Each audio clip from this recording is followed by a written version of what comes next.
şokolad kistası, endometrioma şokolad kistası. Bu da qorxulan bir kista kimi böyüdülmüş bir düzdür, böyüdülmüş mütləq əməliyyat olmalıdır. Yəni adı şişirdilmiş, böyüdülmüş bir kista kimi qəbul edilir bizim özəlliklə pasiyentlər və bəzi həkimlər arasında.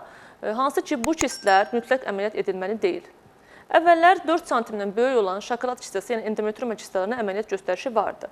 Amma hal-hazırda bu ölçü sınırı aradan qaldırıldı. Yəni ölçüsünə görə bu kistlər əməliyyat edilmir.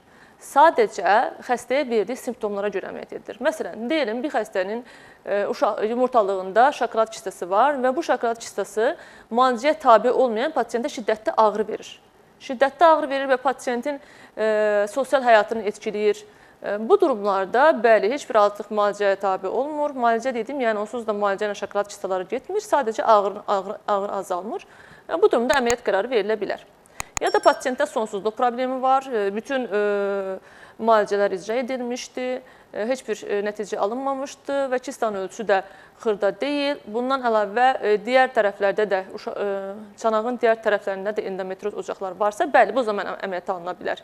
Demək ki, nə imiş? Şokolad kistası, yəni endometriomada böyük çoğunluqla əməliyyat edilməməlidir. Qeyd edim ki, bu pasiyentlərdə əməliyyat edildikdən sonra belə yenə həmin kista təkrarlama ehtimalı yüksəkdir.